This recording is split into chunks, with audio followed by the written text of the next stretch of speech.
Hello world, and we are back. My name's Kyle Fischl, and this is going to be episode 98 of my poker vlog. For this episode, I play a 2-5 no limit hold'em session at Orange City Racing and Card Club, and I have a bunch of hands to go over, so we are going to get right into it. Alright, first hand of note. There is a button straddle. There's one limp to me, I'm in the cutoff, I decide to limp as well. Jack 10 offsuit plays fine multi-way. Well, the button raises to $35. The first limper calls, I'm definitely going to call for only 25 more. So we're 3 ways to a flop of 10, 8, 4, 2 spades. Early position player checks, I check, and the button decides to bet $50. Having top pair, backdoor flush draw, backdoor straight draw, I'm not really going to fold to this bet. My opponent could easily have an ace X or maybe pocket nines. So top pair and all my backdoor equity, I decide to call the $50. The other player decides to fold, so we are heads up to a turn card. Chooses the Queen of Spades. Kind of an interesting card. Gives me a gut shot straight draw and the 10 high flush draw. But it is an over to the 10, which is less than ideal. I check to my opponent, and my opponent goes all in for $175. Now, this is kind of an interesting decision. On one hand, I don't really expect my opponent to just jam if he turned a flush. You take the blue pill. The story ends. You wake up in your bed and believe whatever you want to believe. I expect him to bet closer to 100 or maybe 85 and then go for it on the river. So if for some reason my 10 isn't good, I really believe my flush draw is live.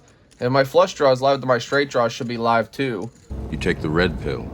You stay in Wonderland. And I show you how deep the rabbit hole goes. Additionally, I think it's possible my opponent could do this with like ace jack, ace king with 1 spade, as they themselves turn a gut shot and a flush draw, but still do not have any actual showdown value, so they might jam with a hand such as that. All these factors lead me to decide to just put it in there and hopefully hit one of my outs. The 6 of hearts is not going to do it, and my opponent says that he has nothing and just mucks.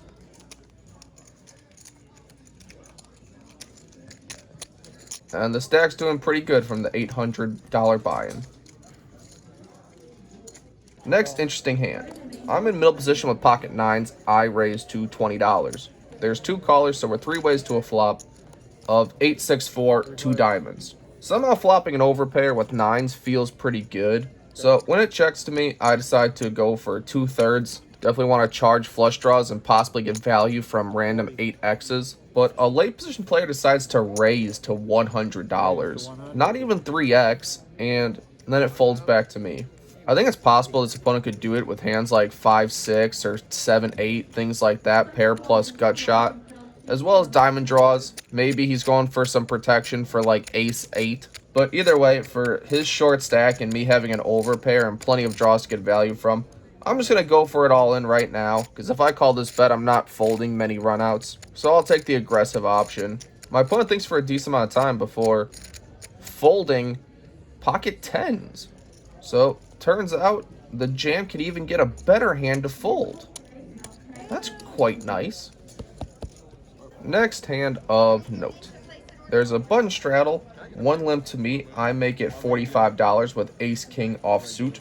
Well, 3 other players call, so we're going 4 ways to a flop of king 6, 3, 2 spades. Because I'm in early position and I have 2 opponents left to act behind me, I don't really want to bet this flop, because the times I get raised, I'm usually against a set or even a flush draw, which has plenty of equity against me. The fact that I believe a flush draw wouldn't fold anyway, I'm going to go for a little bit of pot control and try to check call at least the flop, even though it's multi-way. Well, the 2 players behind me decided to check, so we are still 4 ways to a turn card, which is the 10 of diamonds. Now with a second flush draw out there, as well as plenty of Broadway straight draws, I definitely want to bet now for some value and protection for my hand. Because it checked through, I likely have the best hand, but I don't want to let anyone see a river card for free, so I bet $75. Well, 2 different opponents call, so I'm really hoping for a brick on the river. The deuce of hearts is pretty good, all things considered.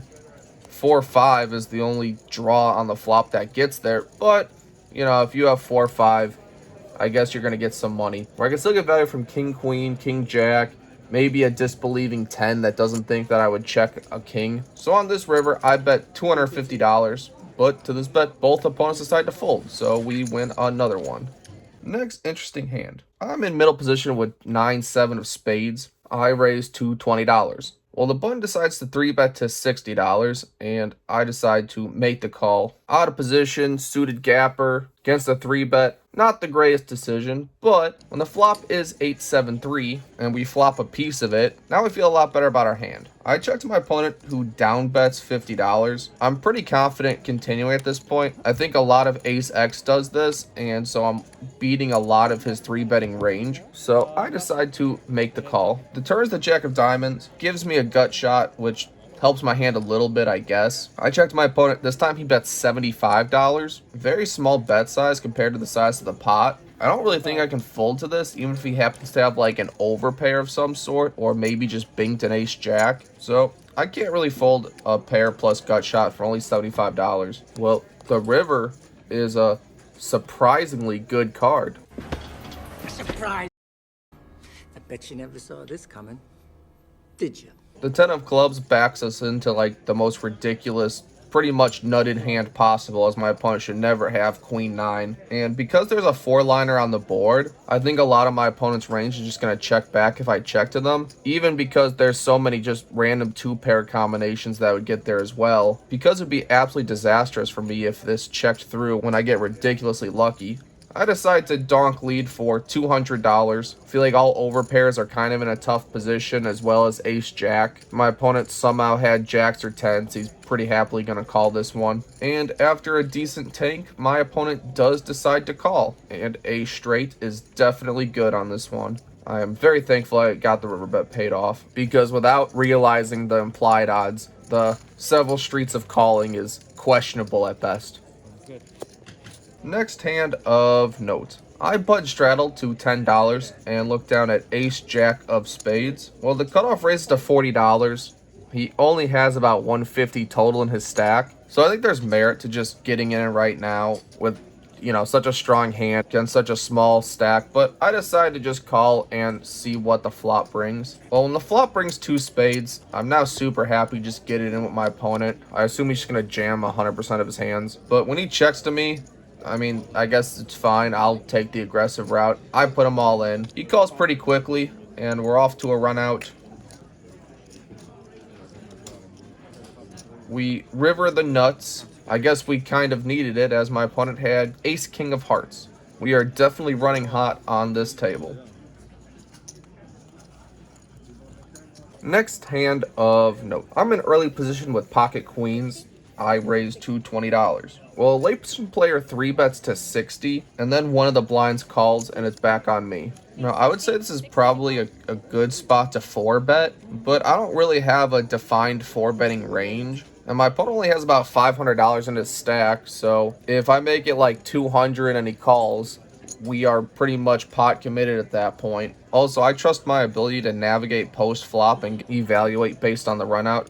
So I choose to just call this time, and we are 3 ways to a flop of Jack 6 deuce rainbow. The blind checks, I check. The late position 3-better bets $115. Well, the blind calls, and now on this specific board, when both players have about $400 behind at this point, I decided this is a great spot to just get it in with. I think ace jack or king jack, pretty much any jack X has pretty much committed themselves to the pot, and they'll be drawing super thin. And if my opponents happen to have kings or aces, well, they were probably going to get all the money in anyway, based on different ways I could have played this hand. Either way, I raised to 420, happy to get in with either one of these players, but one by one they put their cards into the muck. We take a pretty good sized pot with an overpair again.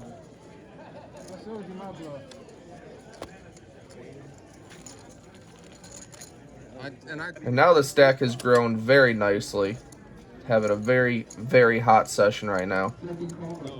But we're just getting started. With one limp, I'm in the cutoff with pocket 10s. I raised to $25. Only the limper decides to call, so we're heads up to a flop of ace 10 6 2 hearts. When my opponent checks to me, I don't really see too many aces in a limp calling range, whereas I have all the best aces in my raising range. So I decide to check this one back, hopefully let my opponent catch up if he has nothing, or maybe fire a bluff in on the turn. Well, when the turn is the 10 of diamonds and we turn quads, my opponent checks to me a second time. You know, it's one thing to make quads, it's another thing to make any money with it. I really don't think my opponent would check an ace twice. and I have all the 10s, so I don't really see what I can get paid by. So I'm going to check back the turn again. Hopefully my opponent can throw out a bluff attempt on the river, and I can just, you know, raise and get some money that way. So I check back quads. The river's the king of diamonds. Such a good card. Completes a backdoor flush draw. Completes a straight draw. Maybe my opponent will bet a king. And thankfully he does. My opponent bets $25. I think in general the best way to play quads is to raise very big and make it look super polarizing, because it is, and hopefully your opponent pays. I only raised a medium-ish amount. I made it $100, and my opponent actually calls with queen 3 of diamonds. So that's a super fun result when you have quads. Even better, there's a $500 high hand bonus that I thought I won, but the floor claimed another high hand was hit seconds before the timer hit 0. So some slight run bad on the $500 payouts.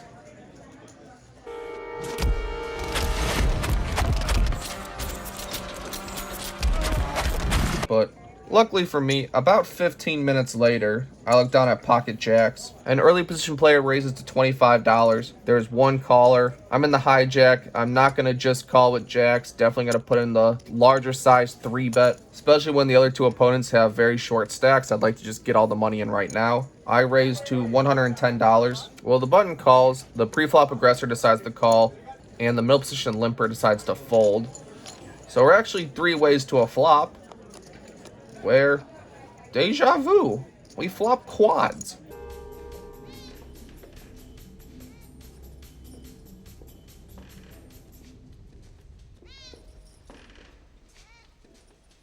Past us, and then another that looked just like it. Even better, the pre-flop aggressor jams for $125. Now in this spot, I have to tank for, I don't know, 15-20 seconds to hopefully get the third player in, or maybe even back raise, because I definitely don't want to seem too eager and push him out of the pot when hopefully he could have some Broadway cards or some flush cards and be willing to put in a call and maybe build a dry side pot. Luckily when I call, the button decides to call as well.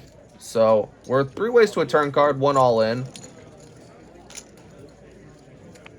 which is the 9 of clubs. Actually a nightmare turn card for me, because I previously had quad jacks cracked by a king high straight flush in my life, and thoughts of that are somehow creeping in. But either way, if you have a straight flush, I guess you get all my money. So to start to build the side pot, I bet $200. Hopefully a regular flush will be able to pay it off. Maybe a king queen that's not of clubs, something like that. But the button decides to fold. So against the all-in player, quads is definitely good. And this time it actually held up, and we got the $500 high hand bonus. So that's nice. High hand 16, quad jacks with a king. Next hand of note. There is a $10 straddle. I'm in middle position with pocket queens. I raise to $40. And the straddler decides to raise to $150 off like a $400 stack. And to that, I'm just super happy to just get the money in now. Queens will be good here a lot of the time. I'm never really going to fold them for that specific stack depth. So I go for the 4-bet this time, all in, and my opponent decides to call. Oh, I hit a set. Oh shit, I hit a set. Oh, I'm so sorry, bro. Not like this. Yep, my opponent flopped a set, and even though we turned backdoor spades, we cannot hold, and we double a player up. Less than ideal. A few orbits later, an early position player makes it $25. I'm in middle position with pocket jacks. I raise to $100. Well, a late position player, who is the same player from the previous hand, goes all in for $300. Again, for this stack depth, I'm never really going to fold. Happy to get in with 10s. Hopefully they can hold up this time and I don't get sucked out on. Nope. This time I have the underpayer. Not like this. Oh yeah, you got call. Good luck, guys. Hello, Mom.